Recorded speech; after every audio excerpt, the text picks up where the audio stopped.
Bom dia a todos, amados irmãos e irmãs. Já tão mais próximos do Natal, nessa novena de Natal, nós queremos iniciar o nosso programa Bom Dia São Pedro, com o nosso olhar voltado para Jesus, para Maria, para José. Jesus, o esperado no seio da Virgem Maria.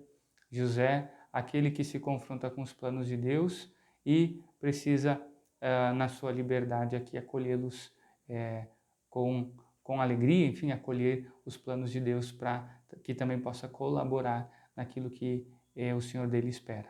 Nós queremos voltar o nosso olhar e o nosso coração para eles. O evangelho de hoje é de Mateus, capítulo 1, versículos 18 a 24. Em nome do Pai, do Filho e do Espírito Santo. Amém. Vinde, Espírito Santo, enchei os corações dos vossos fiéis e acendei neles o fogo do vosso amor. Enviai o vosso Espírito e tudo será criado e renovareis a face da terra. Oremos. Ó Deus, que instruístes os corações dos vossos fiéis com a luz do Espírito Santo, fazei que apreciemos retamente todas as coisas, segundo o mesmo Espírito, e gozemos sempre de sua consolação. Por Cristo, Senhor nosso. Amém. O Senhor esteja convosco, Ele está no meio de nós. Proclamação do Evangelho de Jesus Cristo segundo Mateus. Glória a vós, Senhor. A origem de Jesus Cristo foi assim. Maria, sua mãe, estava prometida em casamento a José, e antes de viverem juntos, ela ficou grávida pela ação do Espírito Santo. José, seu marido, era justo e, não querendo denunciá-la, resolveu abandonar Maria em segredo. Enquanto José pensava nisso, eis que o anjo do Senhor apareceu-lhe em sonho e lhe disse: José, filho de Davi, não tenhas medo de receber Maria como tua esposa, porque ela concebeu pela ação do Espírito Santo. Ela dará à luz um filho e tu lhe darás o nome de Jesus, pois ele vai salvar o seu povo dos seus pecados. Tudo isso aconteceu para se cumprir o que o Senhor havia dito pelo profeta. Eis que a Virgem conceberá e dará à luz um filho. Ele será chamado pelo nome de Emanuel, que significa Deus está conosco. Quando acordou, José fez conforme o anjo do Senhor havia mandado e aceitou sua esposa. Palavra da salvação, glória a vós, Senhor. Amados irmãos e irmãs, são tantas as coisas que essas palavras do Evangelho nos convidam, sobre as quais as palavras do Evangelho de hoje nos convidam a refletir, nos convidam a nos colocarmos diante da realidade desses acontecimentos, rompendo a ideia de que fosse alguma coisa pronta, fabricada, mas é a história de vida da Virgem, é a história de vida de José, é a história de vida de toda a humanidade que, inserida no desígnio amoroso de Deus, foi caminhando e chegou àquela plenitude dos tempos, e nós vivemos em decorrência disso. Por isso, um dos pontos que eu acho que nós poderíamos refletir com mais fruto é justamente sobre como os planos de Deus entram na nossa vida e como a nossa vida se insere nos planos de Deus. Erra feio nesse sentido, amados irmãos e irmãs, quem faz os seus planos, traça as suas metas e quer contar com Deus quase como se fosse um mero espectador, chamado a ver apenas a sua habilidade em viver bastando-se a si mesmo. É por isso que a gente reflete sobre os planos de Deus. Deus não é espectador dos nossos planos, mas nos contempla dos seus, né? E por isso o Evangelho de hoje, justamente quase que para formular esse questionamento de uma forma tão realista e tão verdadeira, nos coloca diante da história de José, de Maria, como algo construído, vejam só, na obediência à vontade de Deus, abraçada e seguida, mesmo e sobretudo quando essa vontade contrasta e desafia o que estava previamente disposto por eles. A obediência de ambos aqui se funda justamente e em primeiro lugar sobre a humildade, que consiste em permitir que Deus seja Deus na própria vida, ou seja, pensando aqui em nós, que Deus seja Deus na minha vida. Essa humildade que me possibilita ser obediente ao Senhor, como foi José, como foi Maria. Ou seja, que Deus seja o soberano, aquele que governa e conduz o rumo da nossa vida, chamando-nos à liberdade de optar decidida e definitivamente pela salvação, como projeto de vida e como opção fundamental. Por outro lado, essa mesma obediência, ela encontra seu fundamento também na escuta, necessariamente na escuta, através da qual, como nós vemos aqui nesse evangelho, Deus vai nos permitindo conhecer, ao menos em parte, os seus desígnios, que nos apresentam justamente o mistério a ser abraçado na fé. Ou seja, vejamos bem, José ele se encontra confuso diante dos projetos de Deus que bagunçam, vamos dizer assim, a sua vida. E o que acontece? Deus, de alguma maneira, aqui pelo anjo, explica, manifesta esses mistérios. E José, a partir daí, é convidado a entender a sua vida no mistério de Deus. E a partir dessa compreensão, ele é convidado a abraçar com fé os desígnios de Deus. Isso também acontece conosco, pela humildade de aceitarmos a vontade de Deus, de acolhermos como nosso bem máximo e supremo, e pela escuta que justamente faz com que nós entendamos a vontade de Deus e conheçamos a vontade de Deus como nosso bem. Então, são esses dois elementos tão fundamentais para que a gente possa ter uma vida de fé autêntica, verdadeira e frutuosa. E para que a gente possa celebrar o Natal do Senhor também com fruto.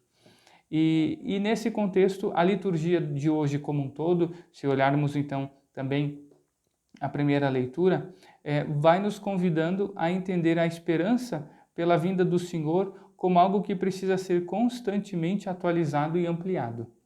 Porque vejam só,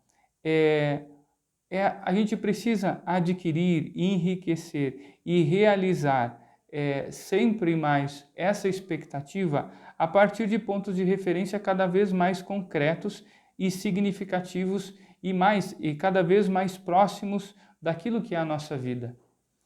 É interessante nós olharmos, peço que prestem atenção e leiam e releiam. A primeira leitura vai fazer um passo interessante quando começa dizendo que o Senhor, que chamarão o Senhor como o Senhor nossa justiça, como o Senhor que tirou os filhos de Israel do Egito.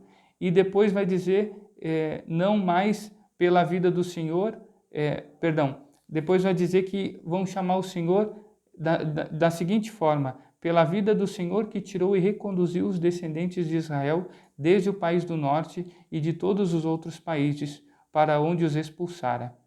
Eles, então, irão habitar em sua terra. O que quer dizer isso? Aqui é melhor, convém que nós leiamos o texto como um todo, para que entendamos melhor o seu contexto. Mas é justamente isso, a referência, o ponto de referência da ação do Senhor, onde o Senhor se dá a conhecer, nos proporciona a experiência do seu amor e da sua graça, é cada vez mais próxima. Antes era, poderíamos dizer assim, um Deus longínquo que falava por meio da aliança com Abraão, depois daquilo que realizou por Moisés, e Deus vai se aproximando cada vez mais do povo. O povo, vamos dizer assim, lá do tempo do exílio, não podia fazer com que a sua fé bastasse simplesmente na recordação do passado. Não bastava, de fato, amados irmãos e irmãs, viver na perspectiva do que acontecera por meio de Abraão, por meio de Moisés. Era justamente necessário que essas perspectivas de presença e da ação da graça de Deus fosse algo presente na vida deles. Então, justamente, quando as experiências que o povo de Israel vivia traziam a salvação, traziam a salvação como algo mais próximo, então essa mesma salvação adquiria significados novos e novos rumos também. E é justamente o que acontece também no Evangelho de hoje. Nós estamos caminhando do Antigo Testamento para o Novo, estamos no Novo da vinda de Nosso Senhor e as coisas mudam radicalmente. E tanto que muitos não aceitam a mudança. né? Muitos não querem reconhecer o Senhor como Messias. Muitos combatem o Messias. Vejam só, é porque o Senhor vai se aproximando de nós e cada vez que se aproxima de nós e cada vez que nos mergulha mais nos seus mistérios de amor e salvação, tanto mais exige de nós escuta, atenção, essa humildade, essa obediência, conversão e assim por diante. Então, aqui é importante que nós entendamos que precisamos viver a fé a partir de experiências concretas e de escolhas concretas. É essa a grande questão. E por isso nos questionemos, como é que é a nossa vivência de fé? Será que nós muitas vezes não somos frutos de uma religiosidade tradicional que se esvaziou?